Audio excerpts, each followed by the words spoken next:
कुछ दिन मिस भी शनिवार हुए का हैं। दिन तो आपका एनआरआई का डे भी होता है। उस दिन तो आपका राइट बनता है कि आप इंटरव्यू करें, अपनी बात भी रखें और हालात बताएं वहाँ क्या चल रहा है, क्या नहीं चल रहा है, कैसा काम है, कैसा नहीं है, क्या हो रहा है। जी जी जी, वो हुआ क्या कि कुछ यहाँ पर समर में मैरिजेस वगैरह भी शुरू हो जाती हैं सैटरडे संडे को।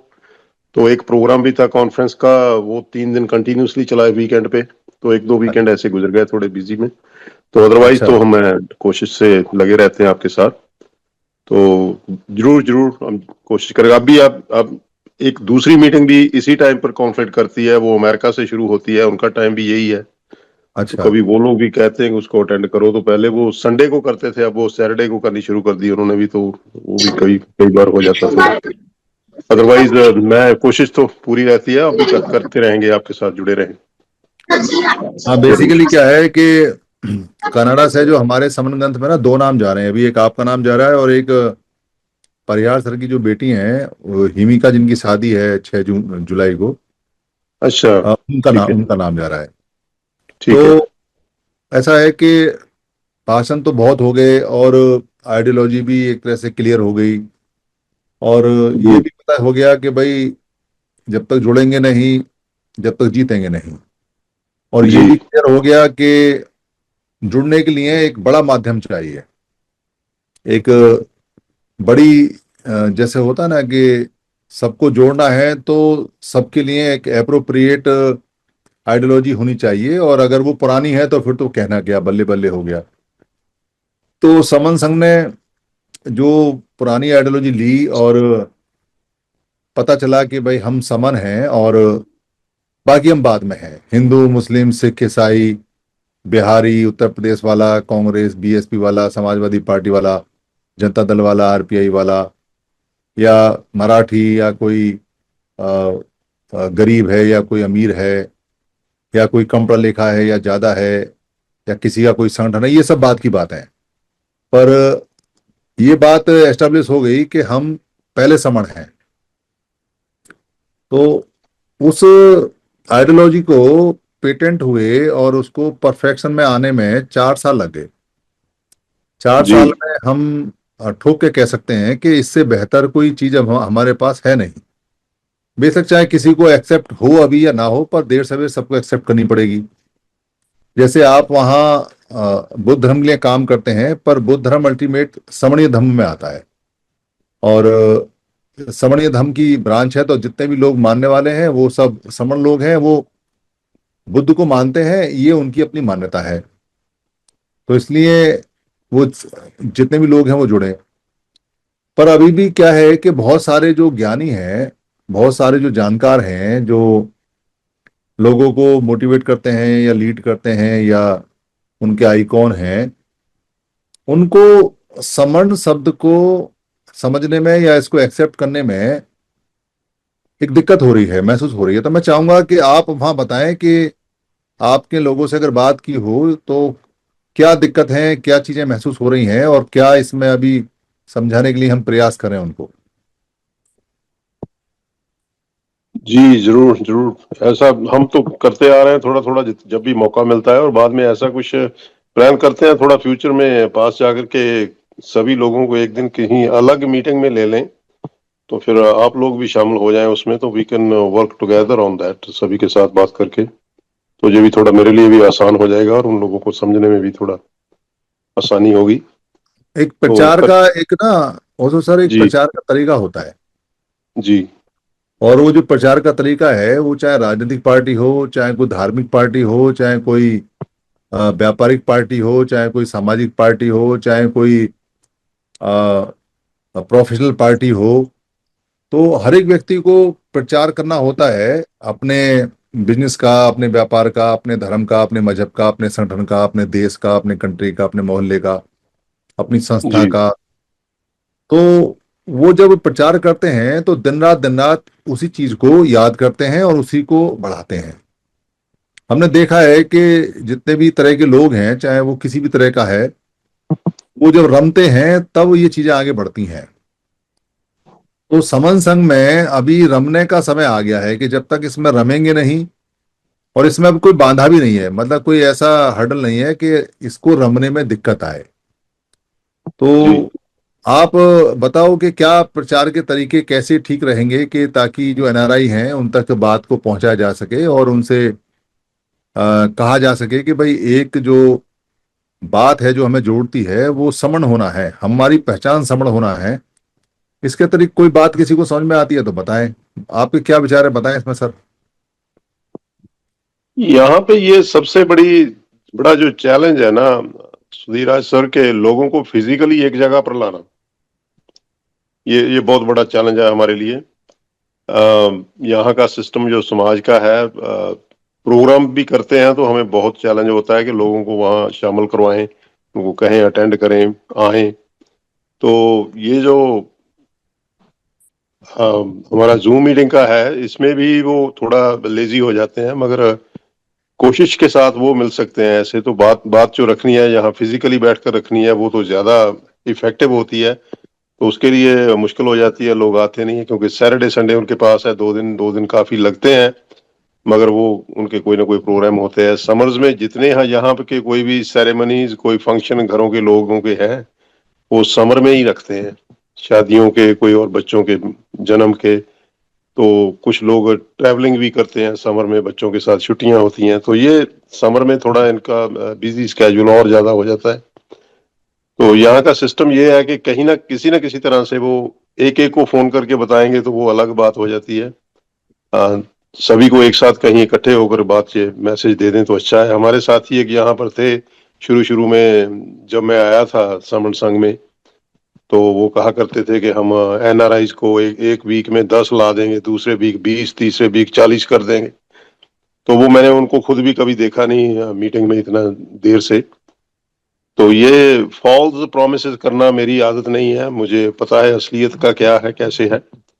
तो उसके ऊपर मैं काम करता रहता हूँ, और यूं ही कह दूं कि ठीक है 2-4 वीक में, 1 महीने में हम इतने लोग इकट्ठे करके ज्वाइन करवा देंगे, दैट्स नॉट पॉसिबल। हाँ, उसको उसको हम हार भी नहीं मानते, कंटिन्यूसली करते रहते हैं, ज्यादा नहीं थोड़े। यहाँ भी मैसेज दे सकते हैं, पहुंचा सकते हैं लोगों को, उसकी कोशिश करते रहेंगे। तो ये एक ढंग तो ये मेरे हिसाब से है कि अगर वो फिजिकली इकट्ठे नहीं होते तो we should contact them and maybe do our separate meeting, Zoom meeting कर लें, कॉन्फ्रेंस कॉल कर लें, उस पर बात कर लें, उनसे थोड़ा समझाने की कोशिश करें। तो ये एक दो ऑप्शंस हैं। और बाद में अगर फिजिकली कोई प्रोग्राम करना है, किसी अच्छे स्पीकर को बुलाना है, अच्छे किसी आदमी को जिसको पूरी नॉलेज है इसके बारे में, जो कन्विंस कर सके लोगों को, तो वो भी किया जा सकता है बाद में। तो अब तो यही है कि बात कर सकते हैं उनसे फोन पे, उनको एक जगह मीटिंग में इकट्ठे करने की कोशिश कर सकते हैं वर्चुअली। तो किसी हमारे साथी को इंडिया से, जैसे आप हैं, कोई और साथी हैं असम, उनके वेल वर्स जो है, जिनको पता है कैसे बात करनी, क्या करना है, तो वो उनको उसमें शामिल करवाया जा सकता है। ये कुछ ऑप्शंस हैं। बाकी वन ऑन वन तो हम करते रहेंगे, वो तो मेरा खुद का है, डायरेक्ट मैं कॉल कर सकता हूँ। पर देखो, नहीं ये एक दो ऑप्शंस हैं, ये थोड़ा कम किए हैं हमने, अब थोड़ा इसको तेज करके देखते हैं क्या रिजल्ट आता है। यही कर नहीं, सकते हैं जी। ऐसा ना हो सुराज सर। आ, जी। एक सेकंड जरा मैं सबसे बात करूं। 143 संख्या हमारी हो गई है 98 से। और एक बार और जरा सब लोग फोन करें अपने अपने जो पुराने संगी हैं, जो जो भी जान पहचान के हैं। तो ये अगले 10 मिनट के अंदर 200 हम पहुंच जाएंगे। थोड़ा कोशिश करें सभी लोग ना, तो 200 लग तक। रहे हैं सर, प्रयास कर रहे हैं, पूरा प्रयास कर रहे हैं सब, लग रहे हैं। मैं ये कह रहा था ओसरा सर कि जी।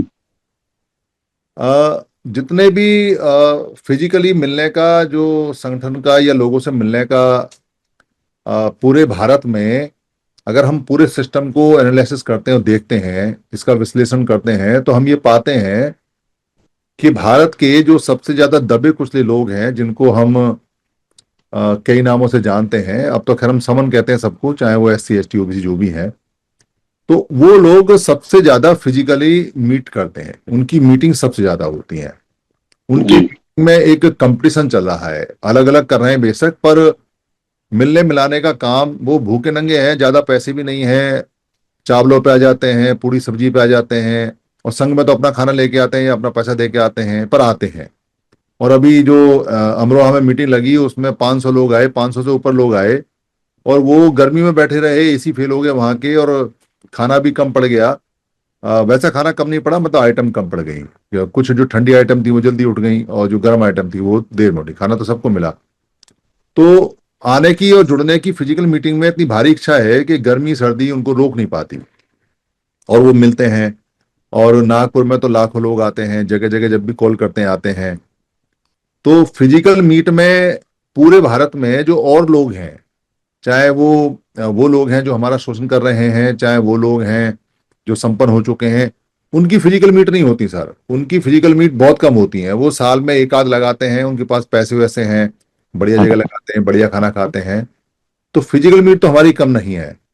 पर मैंने जो यहाँ अनुभव किया है वो ये किया है कि हमारे दिल जुड़े हुए नहीं है, यानी हम मेंटली मीट नहीं है हमारा। हमारा अपने भाई से फोन उठा के मन की बात करने का जो सिलसिला है वो नहीं है। हम फिजिकल मीट में कम नहीं है, बेशक अलग अलग चल रही हैं, पर हम कहीं फंसे हुए हैं जो हम वैचारिक रूप से और मन से एक साथ नहीं है। इसके बारे में क्या कहेंगे? हाँ जी, आप इसके बारे में बेहतर जानते हैं मुझसे, क्योंकि आप लोगों में विचरते हैं, जाते हैं, मिलते हैं, करते हैं। मैं भी यहाँ हमारे समाज में करता हूँ, मगर यहाँ की जो मेंटल स्टेट है लोगों की वो थोड़ी अलग है भारतीय लोगों से। उसका कारण ये मैं एक बताता हूँ, मेन बेसिक। वो लोग कई बार हमें ये भी पुशबैक देते हैं कि देखिए आप लोग यहाँ पर बैठे हो, कोई प्रॉब्लम नहीं है, तो आप हमें क्यों परेशान कर रहे हो टाइम लगाने के लिए, प्रॉब्लम तो वहां पे है। तो वहां पर जो है वो लोग, वहां पे संस्थाएं काफी हैं, वो लोग कर रहे हैं काम, तो हमारी क्या जरूरत है वहां पर। तो यहाँ पर हमें जरूरत नहीं है, वहां पर हमारी जरूरत नहीं है, तो ये आप क्यों हम टाइम इस पे स्पेंड करें ऐसे कामों पे जिसका कोई मतलब नहीं हमारे लिए, हमारे समाज में। तो ये पुशबैक आती है। It's very difficult to handle these type of some time challenges. पर ओसुराज सर, मैं जहां जी तक जी। के जो दूसरे वाले लोग हैं, जिनका थोड़े से लोग हैं पर उनका संघ में ज्यादा उनका हिसाब किताब है, उनके पास पैसे बहुत हैं, उनके लोग एनआरआई बहुत हैं। और मैंने उनकी एनआरआई की बड़ी बड़ी मीट वीडियो पर देखी है, सुनी है, जहां यहाँ के लीडर्स जाते हैं, चाहे वो सोशल लीडर हैं, चाहे पॉलिटिकल लीडर हैं, चाहे बिजनेस लीडर हैं। और उनके एनआरआई उनको वहाँ पूरा सपोर्ट करते हैं, पैसा भी देते हैं, उनकी मीटिंग भी रखवाते हैं, बात भी करते हैं, और यहाँ की अपनी जो उनकी आइडियोलॉजी है उसको प्रमोट भी करते हैं। और वहाँ वो पूरी तरह से उन्होंने सक्रिय होकर कई सारे धर्म स्थल वगैरह भी बनाए हुए हैं और सभाएं भी बनाई हुई हैं। तो हम लोग अपने लोगों को क्या मोटिवेट नहीं कर सकते ये कह के कि भाई उन लोगों को क्या जरूरत पड़ी है? आप ऐसा सवाल करते हो हमसे, तो उनको देखो, वो तो हमसे ज्यादा संपन्न है, हम तो कुछ नहीं, तीन ना तेरे में। देखिए जो कुछ लोग हैं ना, मैं भी तो आपसे बात कर रहा हूँ ना, अभी मैं भी एनआरआई हूँ, ठीक है ना।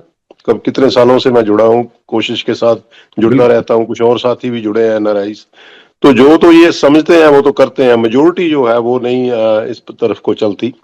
तो हमारी जो गेट टुगेदर भी होती है, हमारी 200-300 से ज्यादा नहीं होती, इतने लोग मुश्किल से आ पाते हैं। तो वो जो दूसरे ग्रुप्स हैं, कुछ ऐसे, कुछ अलग ढंग से, कोई कोई किसी को मानता है, उनका गुरु यहाँ आ गया मिलने, तो उनकी गैदरिंग पहले ही इंडिया में ज्यादा है, यहाँ पर भी ज्यादा हो जाती है, वो तो चलता जा रहा है काम। जब कॉमन बात करते हैं तो वहां पे वो लोग जो आते हैं वो बहुत गिनती कम होती है। तो हम यहाँ बाबा साहब का प्रोग्राम भी करते हैं, तो उसमें 200-300 लोग साल के बाद वो इकट्ठे होते हैं। तो वो तो हमें चैलेंज रहता है लोगों का। हाँ, वो कुछ लोग ऐसे भी हैं यहाँ पर एनआरआई जो कि कहते हैं ठीक है आप हमसे पैसा ले लीजिए, भेज दिए जिसको देना है, तो वो हमारी पार्टिसिपेशन समझ लेना, उसके बिना हम का टाइम नहीं निकाल सकते दूसरा काम के लिए। तो वो आप करते रहिए और हम फाइनेंशियली सपोर्ट कर देंगे आपको। आपकी बात बिल्कुल सही है, जो लोग यहाँ आते हैं उनको फाइनेंशियली सपोर्ट करते हैं, वहां पर संस्थाओं को भी पैसे भेजते हैं यहाँ से लोग, कई ऐसे भी हैं। तो खुद जुड़ना यहाँ पर पता नहीं, मैं तो यही कहूंगा कि आप लोग कंटिन्यू करते रहिए, जितनी हमारी सपोर्ट है, जितने लोग आते हैं साथ में वो बेहतर है। अगर चाहें कि यहाँ पर 200-300 लोग जुड़ जाएं ऐसे, तो वो that's very difficult at this point. मैं ये नहीं कह रहा कि मैं नेगेटिव हो रहा हूँ या मैं दरअसल हौसला छोड़ रहा हूँ। मैं, मैं दरअसल क्या है कि आपसे ये नहीं कह रहा कि वहाँ लोगों को जोड़ना बहुत जरूरी है या उनकी फिजिकल मीट लगानी बहुत जरूरी है। मैं सिर्फ आपसे इतना अर्ज कर रहा हूँ कि ये जो समन शब्द है, जो आपको अच्छी तरह से समझ में आ गया है, इसका प्रमोशन कैसे किया जाए, मतलब इसको लोगों तक कैसे पहुंचाया जाए। इसकी जो बुक्स हैं उनको थोड़ा इंग्लिश में चेंज करके, और उसके बारे में कोई डिबेट चर्चा, क्योंकि ये बिल्कुल पुरानी बात है, पर नए तरीके से आई हुई है। हम सब भूल चुके थे और पुरानी चीज निकल के आई है। लोगों को ये याद दिलाना कि ये बहुत पुराना हमारा शब्द है, बहुत पुरानी हमारी कल्चर है, बहुत पुराना हमारा सिविलाइजेशन है और बहुत पुरानी हमारी आइडेंटिटी है। इस बात को लोगों को चर्चा में लाना या उन तक कहना, मैं इसलिए आपको बोल रहा हूं कि लोगों को इकट्ठा करने का माध्यम आइडियोलॉजी है और ये परफेक्ट आइडियोलॉजी है, क्योंकि यहाँ जितने भी लोग जुड़े हैं वो भी पूरी तरह से इधर उधर से घूम घाम के आए हुए हैं और किसी ने इसको वैसे ही हमने कहा और किसी ने एक्सेप्ट कर लिया, ऐसे किसी ने भी नहीं किया। यहाँ खूब तर्क वितर्क हुए 4 साल में और अब परफेक्ट हो गए लोग। तो उसका क्या अपने परिहार सर आ रहे हैं अगले नेक्स्ट मंथ, आप जैसे कह रहे हैं उनकी बेटी की शादी है, कोई यहाँ आ रहे हैं वो? बेटी की शादी तो यहाँ है, हिसार में, वो आ गई है। अच्छा अच्छा, हिसार में, ठीक है ठीक है। वो हिसार से मैं सोच रहा था कि अगर वो आ रहे हैं तो हम कोई कोई मीटिंग यहाँ पर लोगों के साथ कर सकते हैं एक साथ। तो लास्ट ईयर वो आए थे, तो ऐसा कोई प्लान हो जब आए तो we can plan something sure. हम ध्यान में रखेंगे इस बात को आपकी, तो कुछ ना कुछ करते हैं, देखो क्या होता है। We will plan some. वो बेसिकली क्या है कि जब आप मीटिंग प्लान करेंगे तो कोई ना कोई यहाँ से आ ही जाएगा, क्योंकि परिहार सर के पास तो वीजा है ही, उन्हें तो कोई दिक्कत है नहीं, और वो अपनी बेटी से मिलने जाएंगे तो मीटिंग भी अटेंड करेंगे, दोनों काम उनके हो जाएंगे। ऐसा कुछ करते हैं जी, करते हैं कुछ प्लान करके। टटके सर की भी क्षमता है, वो भी आते जाते रहते हैं, वो भी पहुंच सकते हैं। और जी बहुत ज्यादा कोई इमरजेंसी हुई तो या कोई ऐसी बात हुई कि आना जरूरी है तो मैं भी आ सकता हूँ, नहीं अभिषेक सर तो आ ही जाएंगे। तो 2-3 लोग तो हैं इस कैपेसिटी में कि वो आ सकते हैं, और बाकी लोग भी हैं। अगर मान लो 100-200 लोगों से बातचीत हो और वहाँ समन संघ की बात हो तो जुलाई अगस्त का महीना बढ़िया होता है वहां के लिए ना। जी जी, जुलाई अगस्त तक ठीक है। हाँ, जुलाई अगस्त ठीक बढ़िया है, कोई बात नहीं, देखते हैं, कोई कोई बनता है प्लान तो मैं करता हूँ बात किसी से, ठीक है। हाँ बिल्कुल बिल्कुल। बाकी आप एफर्ट जारी रखिए, कम से कम ये समन शब्द को लिख के एक बार ना समन होम करके अपने घर पे लगा दीजिए, लोग देखेंगे कि ये क्या है, तो ये भी चीज फैलती है तो अच्छा होता है। जी, तो मेरे ख्याल में आपके अलावा कोई एनआरआई और तो जुड़े नहीं है। कोई और जुड़े हैं क्या आज एनआरआई? नहीं, अभी नहीं जुड़े सर।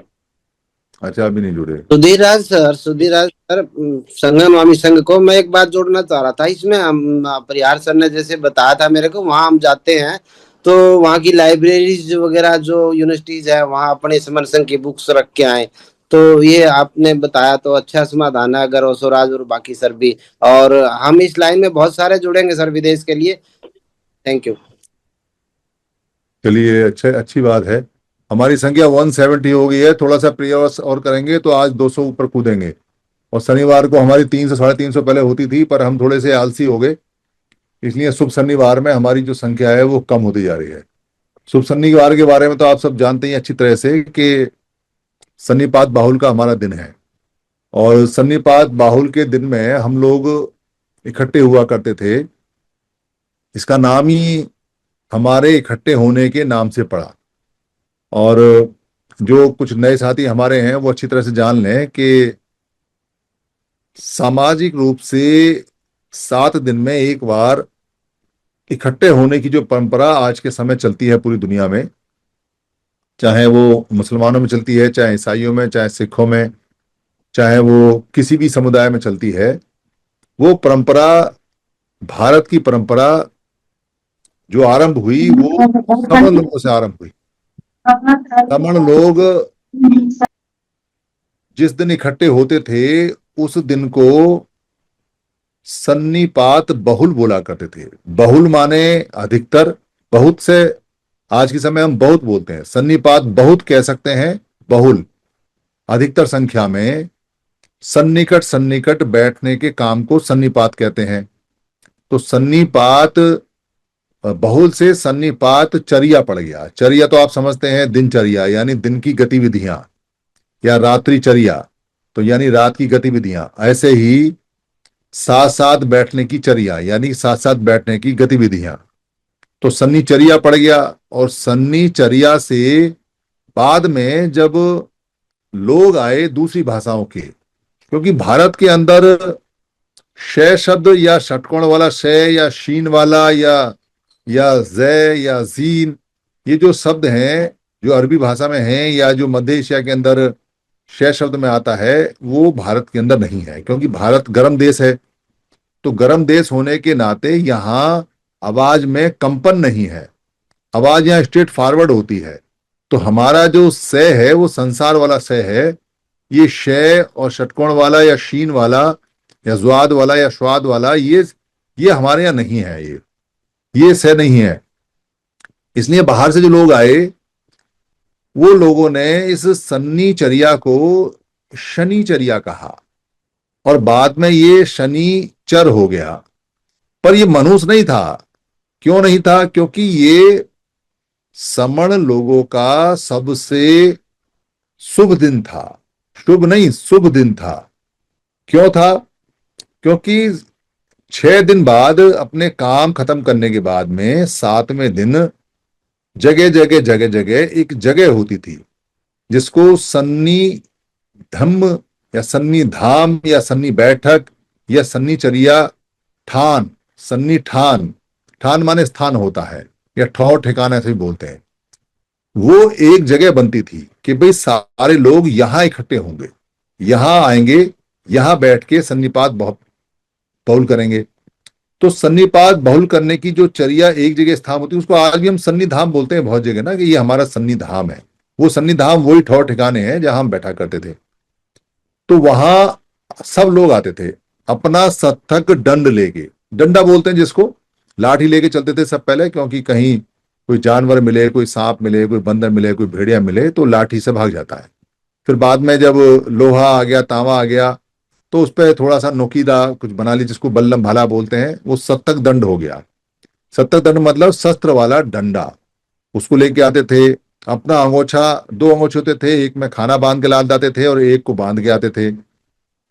उसके बाद वो वहां बैठते थे। फिर उनकी हारी बीमारी, शादी ब्याह, व्यापार, लेन देन, खेत खलियान, राजा रंक, उनका संघ, उनके संघ का प्रोसीजर, उनके संघ के नियम, वो जो भी लोग आते थे, क्या नियम पास होना है, किसने कोई गड़बड़ तो नहीं की, सारी बातें वहां होती थी और मिलके भोजन होता था। तो शुभ दिन था हमारे लिए। सन्निपात बहुल कर रहे हैं, अपने पूरे समाज से, अपने पूरे समणों से मिल रहे हैं। ऐसे जगह जगह बहुत सारे होते थे, ईस्ट में भी और वेस्ट में भी, पूरे पूरे क्षेत्रों में पाए जाते हैं ऐसे। तो वहां हमारे लिए शुभ था। पर अशुभ किसके लिए था? आज के समय जो हम कहते हैं कि सन्नीचर्या या शनिचर अशुभ है, ऐसा क्यों कहते हैं? क्योंकि जिन लोगों को समण संघी लोगों से के इकट्ठे होने से डर पैदा होता था। डर कब पैदा होगा? जब आप समन संगियों के बारे में बुरा सोचोगे। बुरा करने की हिम्मत नहीं है, बुरा सोचोगे तो भी डर लगेगा। तो डर लगता था क्योंकि ये इकट्ठे हैं, तो इसका मतलब मन में बुराई थी। तो इसलिए उन्होंने अपने लिए कहा, ये जो सन्निपात बाहुल है, सन्नीचर्या है, शनिचर है, ये मनुष्य है, पर हमारे लिए नहीं, उनके लिए है जिनके मन में पाप था, जो लोग कुछ हमारे लोगों का अनिष्ट करना चाहते थे, बुरा करना चाहते थे, बुरा सोचते थे, उनको डर लगता था। क्योंकि पाप करने वाला हमेशा पुलिस से डरता है। जिसके मन में चोर होगा उसको पुलिस ही पुलिस चारों तरफ दिखाई देती है, और जिसके मन में डर नहीं है उसे पुलिस वाला नहीं दिखाई देता। अगर कहीं बैरिकेटिंग लगी हो पुलिस की, तो मन में अगर चोर होगा या गाड़ी में कुछ उल्टा सीधा सामान रखा होगा या कुछ क्राइम करके आया होगा, तो उसके हाथ पैर कांपेंगे, गाड़ी चलेगी नहीं। पुलिस वाले भाप जाते हैं कुछ गड़बड़ है, ये नॉर्मल तरीके से नहीं चल रहा है। ज्यादा तेज निकालेगा, ज्यादा हल्की निकालेगा, टेढ़ी मेढ़ी निकालेगा, हाथ काटेंगे, आंख मिलाएगा, आंख झुकाएगा, आंख चुराएगा, बहुत कोई भी हरकत करेगा, क्योंकि मन में चोर है। पर जिसके मन में चोर नहीं है, पुलिस वाले समझ लेते हैं तो रूटीन में चला गया, कुछ नहीं है। तो वैसे ही उनको डर लगता था। तो सन्निपात बाहुल हमारा इकट्ठे होने का दिन, सन्निधाम हमारा इकट्ठे होने की जगह। और आज के समय जो ये सन्निधाम के मंदिर बनते हैं, मंदिर मतलब जहां मन के दर्द दूर होते हैं, यानी मन के दर्द दूर होने वाली जो जगह है उसको मंदिर बोलते हैं। और मैंने यहां पहले भी कई बार बताया है कि भारत की हर चीज हमारी है। भारत में बनी हुई हर इमारत हमारी है। भारत की बनी हुई जितनी प्राचीन संस्कृति है वो सब हमारी है। जितने भी नाम आते हैं ऑलमोस्ट वो सब हमारे हैं, उनके बदले गए हैं। ये धीरे धीरे प्रूव हो जाएगा, आपको भी समझ में आ जाएगा, बहुत सारे लोगों को समझ में आ रहा है। इसमें हम बहस करते रहते हैं, खूब करनी चाहिए, क्योंकि हमारा जो सब कुछ गया हुआ है अगर हम बहस करेंगे तो मिल जाएगा वापस। और इसके बारे में हम एग्जाम्पल भी बार बार बताते हैं कि अब जैसे ओशो सर यहाँ से कनाडा गए हैं, और बहुत सारे लोग जो इंडियन हैं, हमारे अपने लोग हैं, वो कनाडा में रहते हैं। तो वो कनाडा में रहते हैं, पर कनाडा की संस्कृति का वो वहां एंजॉय तो कर सकते हैं, पर वो ये नहीं कह सकते जो जो कनाडियाई संस्कृति है वो उनकी है, वो नहीं हो सकता। वो ये नहीं कह सकते जो कनाडियाई वहां पे धर्म स्थल हैं उनकी अपनी पुरानी मान्यताओं के, वो उनके हैं, वो नहीं हो सकते। ओशो राज सर की पीढ़ियां या जो हमारे एनआरआई हैं उनकी बहुत सारी पीढ़ियां वहां रहेंगी, वो वहां के नागरिक भी हो जाएंगे, वो वहां गवर्नमेंट में काम भी करेंगे, सारे काम करेंगे, पर वहां के स्थल, वहां की जगह, वहां की परंपरा, वहां का लोकल कनाडियाई जो लोग हैं उनका खाना पीना, रहना, नाचना, गाना, कूदना, उनकी लोकोक्तियां, उनकी किताबें, उनकी परंपराएं, वो उनकी नहीं हो सकती। ओशो राज सर उनको माने, अडॉप्ट करें या ना करें, वो उनकी इच्छा है। पर अगर ओशो राज सर या हमारे जितने भी एनआरआई हैं अगर वो वहां की सत्ता पे कब्जा कर लें और वहां की राजा बन जाए, तो वो अपनी जो संस्कृति है उसको थोपने की कोशिश तो करेंगे, पर लोग उसको मानेंगे नहीं। तो मिक्सिंग हो सकती है, वहां की संस्कृति को अपनी ठप्पा लगा के अपना कह सकते हैं, ये कह सकते हैं कि हम तो यहीं के थे, यहीं वो थे, कहने पर चीजें खुल जाती हैं, पता चल जाता है, बहुत सारी बातें हैं। इसलिए बाहर के जितने भी लोग आए, उनके आने से हमारी कल्चर उनकी नहीं हो जाती है, हमारी परंपरा उनकी नहीं हो जाती है, हमारे शादी ब्याह के रीति रिवाज उनके नहीं हो जाते हैं। ये बदले हुए हो सकते हैं पर उनके नहीं है। ये बात अच्छी तरह से समझ में आ जानी चाहिए आज के समय। और जिसको भी इसके बारे में पता करना है वो एनआरआईओ का एग्जाम्पल दे सकता है, अपने भाषण में इंग्लैंड का एग्जाम्पल दे सकता है, कनाडा का एग्जाम्पल दे सकता है, अमेरिका का दे सकता है, कहीं का भी एग्जाम्पल दे सकता है। बहुत सारे लोग हैं जो माइग्रेट होकर इधर उधर गए पर कल्चर उनकी नहीं होती, कल्चर वहां के लोगों की होती है हो गया है। जो वहां रहते हैं। तो सन्नीपात बाहुल के अंदर हमको इकट्ठा रहना है, क्योंकि हमारा इकट्ठा होने का वो काम है, और हमारा ही काम रहा है इकट्ठा होने का, और किसी मान्यता का या और किसी मजहब का कभी नहीं रहा। इसको हम कई बार बता चुके हैं और फिर प्रूव कर रहे हैं, इसको कोई इसमें समस्या नहीं है। हम सीना ठोक के कह सकते हैं सन्नीपात बाहुल का या वीक में, वीक डेज में, वीकेंड्स में इकट्ठा होने की जो परंपरा है वो हमारी अपनी है। तो वो लोग इकट्ठे होते थे, इकट्ठे होने के बाद में अपना काम करते थे और फिर चले जाते थे। इस सन्नीपात बाहुल के बारे में बुद्ध ने कई बार बताया है और कई बार लोगों को बताया है, और उनकी किताबों में लिखा हुआ है कि कुछ लोग जैसे वजी लोगों का उदाहरण वो देते हैं कि वजी लोग युद्ध में इसलिए नहीं हार सकते क्योंकि वो सन्नीपात बाहुल करते हैं। क्या मतलब है इसका? इसका मतलब यह है कि इकट्ठे हुए लोगों पे हमला नहीं होता। इकट्ठे हुए लोग अगर एक बात को माने, एक नियम को पास करें और उस पर चलें, उस पर अमल करें, तो उनको कोई हरा नहीं सकता। ऐसा उन्होंने बताया और ऐसा सिद्ध भी हुआ, क्योंकि ऐसा सिद्ध होने से जो अजातशत्रु नाम का जो राजा था वो कभी भी वज्जी लोगों को हरा नहीं पाया, इतनी भारी सेना के बावजूद, क्योंकि वो लोग इकट्ठे रहते थे। तो इससे पता चलता है कि संघ में कितनी ताकत है। ये पहले भी पता चलता है, लिखा हुआ भी है, पता भी चलता है। तो सन्नीपात बाहुल निरंतर प्रक्रिया है, निरंतर। वो ऐसा नहीं है कि भाई आपने एक शनिवार को आप मिले और काम खत्म हो गया, एक शनिवार को मिले काम खत्म हो गया, ऐसा नहीं होता। मैं जहां मेरे एक पास में एक बड़ी सी मस्जिद है, तो उस मस्जिद पे, उसमें चूंकि मेरा आना जाना लगा रहता है उस मस्जिद के आगे से, तो मुझे याद ही रहता कि आज फ्राइडे है या जुम्मा है। पर जब मैं उस मस्जिद के आगे से निकलता हूं और मुझे ये दिखाई देता है कि 12:30 बज गए और 1 बज गए और ये तो लोग भगे चले आ रहे हैं, भगे चले आ रहे हैं, भगे चले आ रहे हैं, नए नए कपड़े पहन के, टोपी पहन के, कैंप से, और पैदल चले आ रहे हैं, पढ़ा भी लिखा भी, प्रोफेसर भी, डॉक्टर भी, लेबर भी, मिस्त्री भी, मजदूर भी, सब। महिलाएं महिलाओं की मस्जिद में जाती हैं, आजकल उनकी मस्जिदें बननी शुरू हो गई हैं, और जो मेल है वो मेल की मस्जिद में जाते हैं। तो भारत में भी महिलाओं की मस्जिद इतनी नहीं है पर बननी शुरू हो गई। ईरान में महिलाओं की मस्जिद बन गई है। तो यहाँ महिलाएं घर पे पढ़ती हैं और जो इकट्ठे होते हैं वो नर इकट्ठे होते हैं मस्जिद में। तो मुझे सन्नीपात बाहुल याद आता है कि देखो इनके अंदर, चाहे ये भूखे हैं, चाहे ये नंगे हैं, चाहे इनके पास कुछ है या नहीं है, चाहे कोई इनको गाली बक रहा है या नहीं बक रहा है, चाहे इनके पास कितनी भी हालत इनकी खराब है या सही है, और चाहे ये कैसे भी लोग हैं, पर फ्राइडे नहीं भूलते, ये जुम्मे को नहीं भूलते। जुम्मा इनके खून में रंगा हुआ है और ये इनकी कामयाबी का कारण है। क्योंकि ये जुम्मे को मिलते हैं तो जुम्मे को मिलने के बाद इनके अंदर एक शक्ति का संचार होता है, इकट्ठे होते हैं तो शक्ति का संचार होता है। इनके भाई भाई आपस में मिलते हैं, इनके गिले शिकवे खत्म हो जाते हैं और जो मुसीबतें हैं वो एक दूसरे बांटते हैं, एक दूसरे का हौसला बढ़ाते हैं। जो बुरे वक्त है उसमें हौसला बढ़ाते हैं और इकट्ठे रहते हैं। तो 7 दिन तक इनको कोई डर और कोई खौफ नहीं रहता, क्योंकि पता है 7वें दिन फिर मिलेंगे, 7वें दिन फिर मिलेंगे। तो 7 दिन का चक्र होता है। ये सन्निपात बाहुल है बेसिकली जो वो करते हैं। ये क्यों सन्निपात बाहुल है?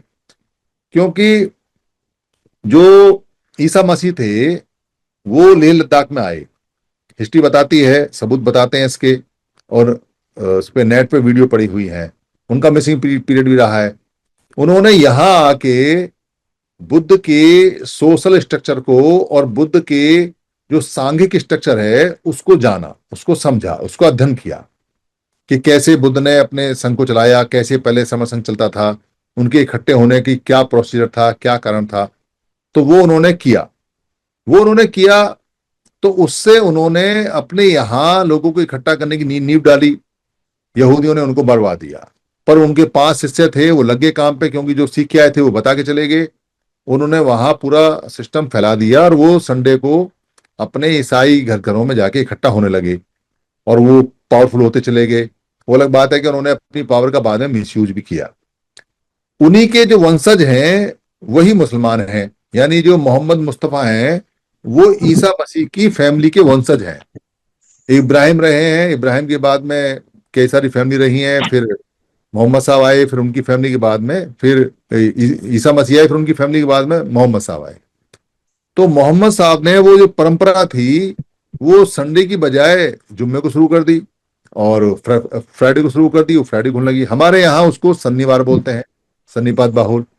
भारत में ये परंपरा सन्निपात बाहुल की खत्म हो चुकी है, इसको किसी को याद नहीं है, पर नेपाल में चलती है।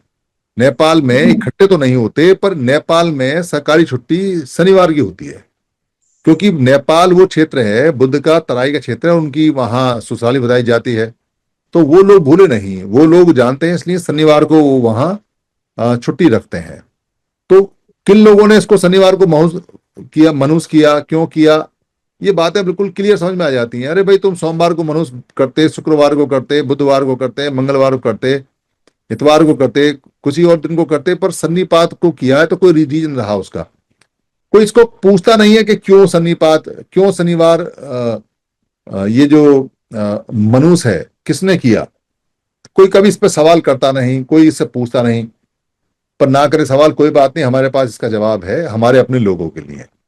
इसलिए हमको शुभ शनिवार के दिन वर्चुअल या एक्चुअल, या तो एक्चुअल जो इकट्ठे हो जाए हम किसी घर में, किसी जगह में, किसी काम के प्लेस पे, कहीं भी, और इसकी एक आदत बना लें।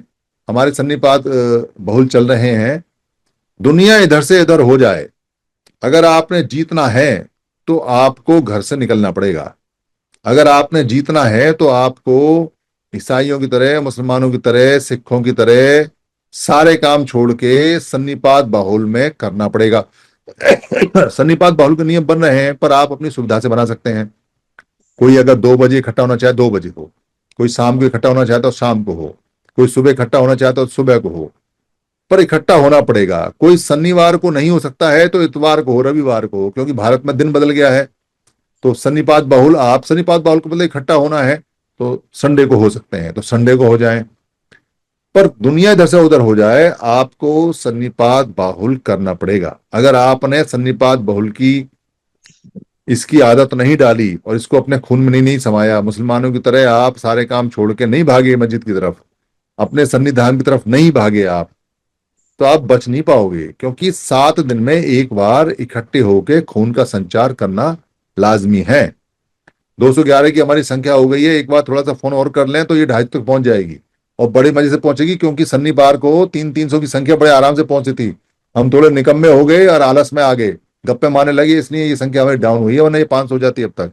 थोड़ी कोशिश और करें, एक एक फोन और करें तो ये 250 पे पहुंच जाएगी, और अगले शनिवार तक तो 300 तक पहुंचेगी बड़े मजे से, कोई दिक्कत नहीं है। तो सन्निपात बहुल में हमने कसम खानी है।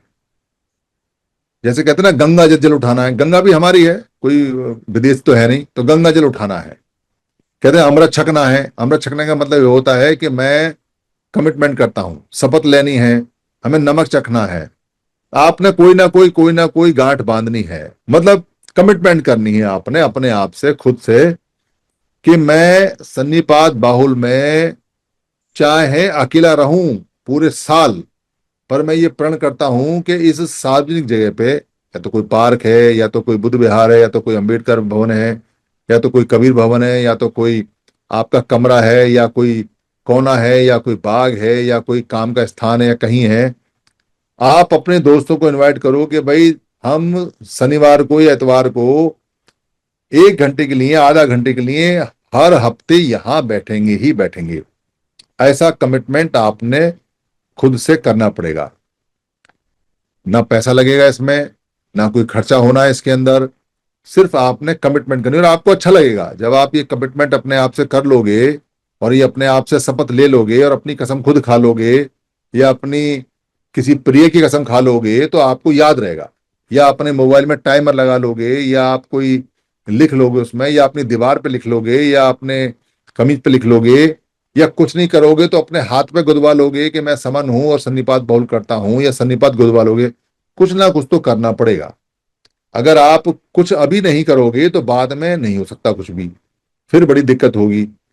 हर परंपरा का कहीं ना कहीं शुरुआत होती है। ये जब जुम्मे की नमाज आई या जुम्मे को इकट्ठा होना आया तो एक साथ नहीं आया। ये कहते हैं ना कि गए थे, क्या बोलते हैं, रोजे माफ कराने और नमाज गले पड़ गई। तो वो कहानी है कि भाई आप जिम्मेदारी से बचोगे तो एक जिम्मेदारी काम और मिल गया, तो उस जिम्मेदारी से भागना नहीं है। ये जिम्मेदारी आप निभाओगे तो इसके बड़े अच्छे परिणाम आएंगे। और इकट्ठा होना है, एक बार इकट्ठे होने की आदत पड़ेगी तो सन्निधाम दोबारा से आ जाएंगे। और सन्निधामों के अंदर सब काले लोग ही होते थे सारे समण काले होते थे। कोई भी आज तक कहीं सन्निधाम के अंदर कोई ऐसा नहीं है कि सफेद स्किन का कोई बंदा हमें मिला हो, ऐसा कोई नहीं है, सब काले हैं। और सन्निधाम में सब अपना अपना खाना लेके आते थे, उसकी परंपरा है। जो आज तेल हम लेके जाते हैं तो ये खाने के सामान का प्रतीक है, अभी तो तेल हो गया है, तो खाना भी हम अपने आप लेके जाया करते थे। तो हमारा रक्त का संचार बढ़ता था, तो हमारा खून बढ़ता था, तो इससे बहुत फायदे हमारे हुए। और ना करने से नुकसान भी बहुत हुए, क्योंकि हमने वो परंपरा छोड़ दी तो हम टुकड़ों में बट गए। हमने वो परंपरा छोड़ दी तो हमारी पहचान हमारा काम हो गया, यानी जो हम काम करते थे या काम ना भी करते थे, गंदे गंदे कामों से हमारी पहचान हो गई। हमारा समण वाला जो था सिस्टम वो खो गया। हमारा कोई जो दाएं बाएं माई बाप था वो सब चले गए। हमारे बच्चों में हीन भावना आ गई। हमारे बच्चों ने सोसाइटी में मिलना जुलना छोड़ छोड़ दिया। हमें ताकत का एहसास नहीं रहा। हमको लगा कि हम बड़े कमजोर हैं, हम तो अकेले ही हैं।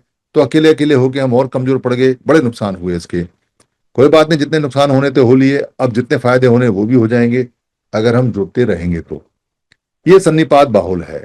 और सन्निपात बाहुल कथा की एक पुस्तक आ गई है, छोटा सा जाप है, और वो ज्यादा बड़ी नहीं है, मेरे ख्याल में 10 रुपए की किताब है। आजाद सर के पास है, जो लोग उसको मनाना चाहे मनाए। हमारे दो देव भी हैं, सन्नी सन्नी देवी और सन्नी देवता। अब तो भाई ये सन्नी देवी और सन्नी देवता कहां से आ गए?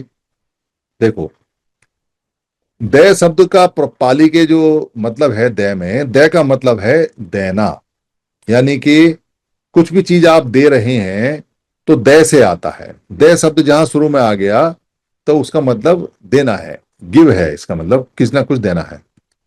तो भारत के अंदर, समणों के अंदर कभी भी याचना की या भीख मांगने की परंपरा नहीं मिलती। एक भी कहीं इतिहास में, या महावीर जैन के आगम में, या बुद्ध के त्रिपिटक में, या पत्रों की लिखाई में, या कहीं कहावत में, या किसी लोकोक्ति में, या कहीं भूल से कोई चित्र भी ऐसा नहीं मिलता जिसमें एक समण याचक बनकर कहीं खड़ा होकर याचना कर रहा हो कि मुझे कुछ दे दो।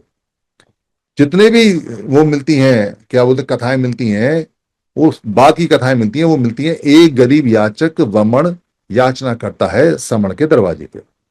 इसका मतलब देने वाला कौन है? समण। और ग्रहण करने वाला कौन है? वमन।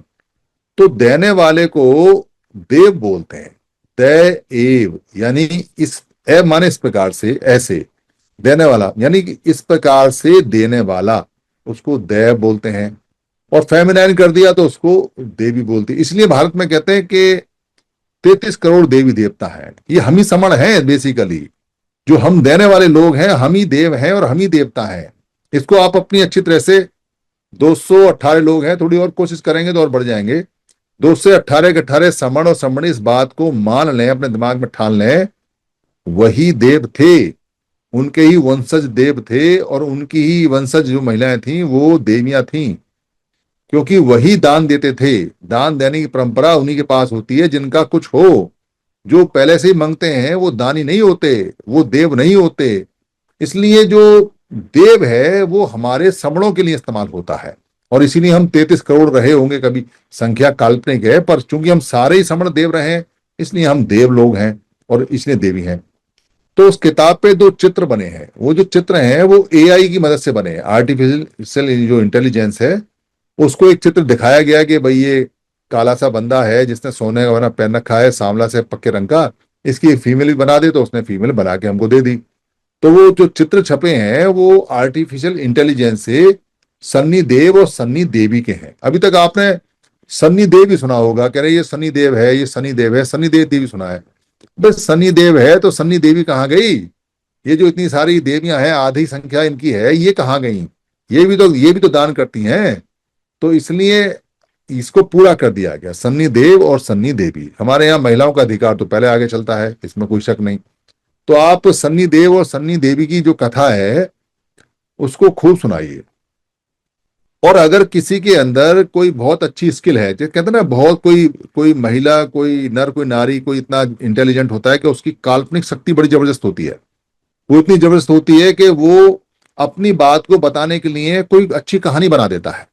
पुराने जमाने में हमारे लोगों में ये बड़े गुण थे कि वो अपने बच्चों को समझाने के लिए, खासतौर से समणीय धम्म यानी जो बुद्ध की बातें समझाने के लिए, वो कहानियां बनाते थे, वो कहानियां पैदा करते थे। तो कहानी पैदा करने को बोलते थे जात, जातक, यानी कि इसने पैदा कर दी, उत्पन्न कर दी, जात कर दी, इसने उत्पन्न कर दी। तो बंदर की, खरगोश की, कबूतर की, गिरगिट की, सांप की, चीते की, इनकी सबकी कहानियां सुनाते थे। पर कमाल की बात है कि इस पूरी कहानी में कंगारू की कहानी नहीं है भाई कहीं भी। अब कंगारू की कहानी कहां से आए? कंगारू तो किसी ने देखा ही नहीं। कंगारू तो जब देखा जब ऑस्ट्रेलिया में पहुंच गया जहाज। तो कंगारू नहीं मिलता पुरानी कहानियों में। पुरानी कहानियों में बाइसन भी नहीं मिलता, जो अमेरिका के अंदर जानवर हैं वो भी नहीं मिलते, तो वही मिलते हैं जो भारत के अंदर थे। इसलिए इस बात को अच्छी तरह समझ लें कि ये जो जितनी भी चीजें हैं भारत के संदर्भ में रही हैं, यहीं की हिस्ट्री से मिलती जुलती रही हैं। तो सन्नीपात बाहुल में जो सन्नी देवी है और जो सन्नी देव है, उसमें आप अपना फोटो भी लगा सकते हो। वो किताब कोई छपवाना चाहे तो अपना फोटो मजे से लगाए, और अपनी जो पत्नी है या अपना कोई परिवार में महिला है वो बताए, क्योंकि हमारे तो सारे सन्नी देव हैं और सारे के सारे सन्नी देवियां हैं। और ये 33 करोड़ उस समय रहे होंगे, अब तो ये बहुत हो गए हैं। अब तो तुम्हारा जगह ना वैसा नहीं आते दुकान कलाकान रहते ना, इसलिए कोई परेशानी इसके अंदर है नहीं। पहली बात तो ये है। दूसरी बात, सन्निपात बाहुल का यहाँ काम चल रहा है। तो सन्निपात बाहुल का काम चल रहा है तो सन्निपात बाहुल की थोड़ी सी चर्चा यहाँ करेंगे और एक एक करके पूछेंगे, क्योंकि अब हमारा जो काम है शनिवार को खाली कहानी सुनाना नहीं है, खाली कॉन्सेप्ट सुनाना नहीं है। अभी तो एक दिन रहेगा। अब हम सांघिक जो स्ट्रक्चर है उसमें उतर रहे हैं। सांघिक स्ट्रक्चर क्या है इसको आज समझ लें, इसकी थोड़ी रूपरेखा रखूंगा, उसके बाद में फिर ये सबको अगले शनिवार में इसमें सबको हिस्सा लेना पड़ेगा। बाबा साहब अम्बेडकर ने संविधान बनाया। संविधान बनाने के बाद उन्होंने ये कहा, इस संविधान के अनुसार आप सबको समान अधिकार मिलेंगे, देश में जितना भी संसाधन है वो समान मिलेंगे, आपको देश में जितने भी मौके हैं उनमें आपको बराबर की भागीदारी मिलेगी, संख्या के अनुपात में आपके लिए नौकरियां मिलेंगी, संख्या के अनुपात में आपको जो एमएलए एमपी का या जो लेजिस्लेटिव का, विधायिका का जो अधिकार है वो मिलेगा, इतने मेंबर आपके होंगे, और संख्या के आधार पे आपको टेक्निकल एजुकेशन में रिजर्वेशन मिलेगा, और संख्या के आधार में आपकी सुरक्षा भी रहेगी। आपका SC ST आयोग होगा, आपको सुना जाएगा, आपकी बात मानी जाएगी, और आपको वकील वगैरह भी मिलेगा। ये छोटी मोटी सुविधाएं वो अलग से मिलेंगी। ये संविधान में बताया गया ये संविधान में लिखा गया। अब सोचने वाली जो बात है वो ये है कि संविधान ने तो दे दिया, संविधान में लिख दिया, पर मिलेगा कैसे? क्या संविधान तो किताब है, संविधान में अधिकार लिख दिए, वो पास हो गए, लोगों ने, जितने वहां लोग थे उन्होंने उस पर सिग्नेचर कर दिए कि भाई ये मान्य हो गए, ये लागू हो गए, पर मिलेंगे कैसे? घर तक कैसे पहुंचेंगे? आपको मिलेंगे कैसे? उसके लिए उसका कार्यपालन कौन करेगा? उस काम को करेगा कौन? तो बाबा साहब तो जानते हो कि दुनिया के 6 नंबर के विद्वान बताए जाते हैं और भारत के सबसे ऊंचे विद्वान बताए जाते हैं आधुनिक भारत में। तो उन्होंने उस संवैधानिक अधिकारों को पहुंचाने के लिए जो बराबर के अधिकार थे, यानी हर एक नागरिक के बराबर के अधिकार थे, कार्यपालिका भी दी हमको, और कार्यपालिका में भी समान अधिकार दिए। कार्यपालिका उन्होंने बनाई कि कार्यपालिका में हर एक व्यक्ति की अपॉर्चुनिटी, मौका पूरा है। कार्यपालिका जो होगी उसके अंदर जो लोग लिए जाएंगे कार्यपालिका के, वो उनको लिए लिया जाएगा जो मेरिटोरियस होंगे, यानी कि जो मेरिट के आधार पे ज्यादा अच्छे माने जाएंगे वो लिए जाएंगे, और वो लिए जाएंगे जो ज्यादा एफिशिएंट होंगे, जो जो अपने काम को अच्छी तरह से कर सके वो लिए जाएंगे। दो बातें हैं, तो दो बातें वमन उठा के ये कह सकता है कि देखो मेरिट के आधार पर लेंगे, बाबा साहब ने कहा जो अच्छी एफिशिएंसी देगा उसको लेंगे, तो हमारा नंबर तो कट जाएगा, तो कटेगा नहीं। बाबा साहब ने जो तीसरी बात कही है वो ज्यादा इंपॉर्टेंट है।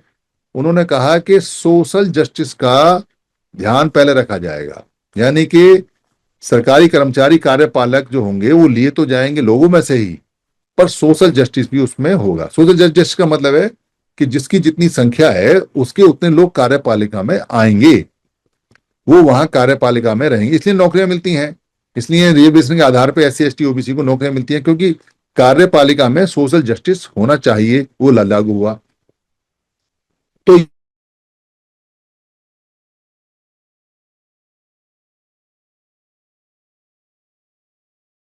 पालिका में जो पुलिस होती है वो भी दंड, वो उसको पकड़ के लाती है, जज न्याय करता है, बहुत सारी बातें हैं।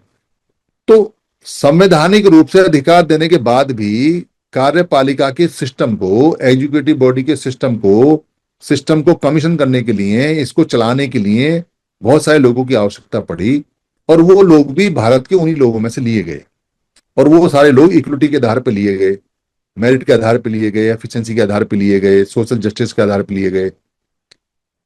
तो हमको भी समन संघ को चलाने के लिए अब सांघिक स्ट्रक्चर में बाबा साहब का वही पब्लिक एडमिनिस्ट्रेशन का फार्मूला लगाना है। क्यों लगाना है? समन संघ चलाएंगे कैसे?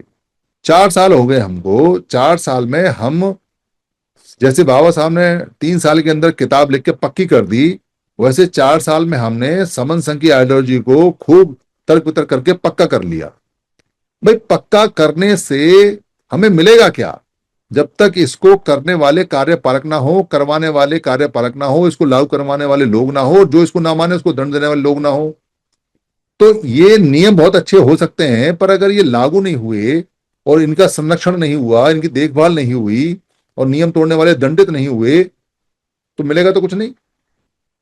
हम ये तो कहते रहेंगे कि हमारा समन संघ सबसे बेहतरीन, सबसे बढ़िया, इसमें सारे लोग बराबर हैं, इसमें ना कोई ऊंच है, ना नीच है, ना भेद है, ना भाव है, ये बहुत बढ़िया है, इसका संवैधानिक आधार है, ये पुराने नियमों से लिया गया है, ये उन्हीं नियमों से लिया गया है जिससे संविधान बना है, ये उन्हीं नियमों से लिया गया है जिससे भगवान बुद्ध ने त्रिपिटक लिखा है, ये उन्हीं नियमों से लिया गया जहां पूरी दुनिया सोशल स्ट्रक्चर को मानती है। ये कहने में, सुनने में और आइडियोलॉजी के हिसाब से बहुत बढ़िया है, पर मिलेगा नहीं कुछ भी। हमें मिलेगा जब हम इस पे चलेंगे और इसको चलाएंगे। तो चलने को तो हम तैयार हैं, पर हमको अब चलाने वाले लोग चाहिए, यानी कि कार्यपालक लोग हमको चाहिए, जो आगे आए, अपनी सर्विसेज दें, जो यहां आके कहें कि मैं संघ का कार्यपालक बनने को तैयार हूं, कार्य की जिम्मेदारी लेने को तैयार हूं, मैं इस एरिया में संघ जो नियम बना के देगा, जो कार्यपालक के नियम होंगे, जो एग्जीक्यूटिव बॉडी के नियम होंगे, जो इसको चलाने के नियम होंगे, उनके आधार पर मैं इसको चलाऊंगा, और नहीं चलाऊंगा तो जो दंड संघ तय करेगा, नियम बनाएगा, उस पर मैं दंड को मानने के लिए तैयार हूं। तो क्या करना है? काम तो वही है, जुड़ने का है, पर अब काम को करना है और कराना है, करना है और कराना है, और उसका हिसाब किताब रखना है। अभी तक क्या हो रहा है? अभी तक ये हो रहा है कि हमको एक मीटिंग लगानी है दिल्ली के अंदर, अब मीटिंग लगाने का हमारे पास सिस्टम नहीं है, क्योंकि हम काम को ना करवा रहे हैं, बस करे करे जा रहे हैं, सिस्टम नहीं बनाया हमने।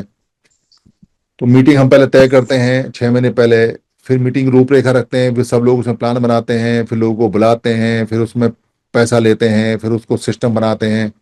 मीटिंग तो सफल कर लेते हैं हम, पर एनर्जी बहुत लग जाती है। जो काम 3 दिन के डिसीजन में हो जाना चाहिए, उसको 6 महीने लग जाते हैं। तो हमारे 6 महीने जुड़ने जुड़ने में लगने चाहिए, पर हम इसी काम में लग जाते हैं। तो मीटिंग को ही हमने काम समझ लिया कि भाई मीटिंग लगाना ही काम है। भाई मीटिंग लगाना, लोगों का मनोबल बढ़ाना, सन्निपात बाहुल करना, ये एक काम है। पर बार बार मीटिंग लगाने के लिए उतनी ही ताकत लगाओगे तो ये काम हमको खा जाएगा। तो हमको काम तो ये करना है, पर ताकत ही लगानी है। अब हमें दिमाग से काम लेना है, सिस्टम बना के। तो सिस्टम बनाना है हमको, यानी सांघिक जो स्ट्रक्चर है हमारा, जो सांघिक हमारा काम है कार्यपालक का, वो हमें करना है। तो उसकी तैयारी के लिए अब हम हर शनिवार को यहाँ बैठेंगे, और हर शनिवार को बैठ के जुड़ेंगे, और जुड़ने के बाद में अपना अपना काम बताएंगे। क्या काम बताएंगे? जो समन संगी जिम्मेदारी जहां की लेंगे। मान लो जैसे सपोज किसी व्यक्ति ने कहा कि भाई मैं बुलंदशहर की जिम्मेदारी लेता हूं, तो बुलंदशहर में 1 हफ्ते में उसने किस व्यक्ति को जोड़ा, कहाँ वो गया, कहाँ वो आया, क्या वो परेशानी आई, क्या नहीं आई, वो अपनी डायरी बनाएगा, वो अपना रजिस्टर बनाएगा, वो उसको मेंटेन करेगा, और वो यहाँ बताएगा कि मेरा ये काम है या ये इसमें दिक्कत है। बारी बारी से होगा। शुरू में चूंकि ज्यादा लोग अभी नहीं है यहाँ, 250-300 लोग, 400 लोग जुड़ते हैं, 500 से जुड़ते हैं, तो यहाँ हम चला लेंगे काम को।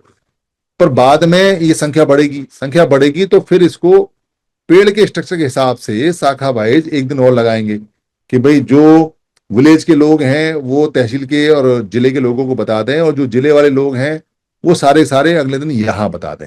ऐसा सिस्टम, और भी सिस्टम बढ़ेगा तो 3 दिन ले लेंगे। पर अब सिस्टम को काम में बदलना है, और काम करना है, और काम को करवाना है।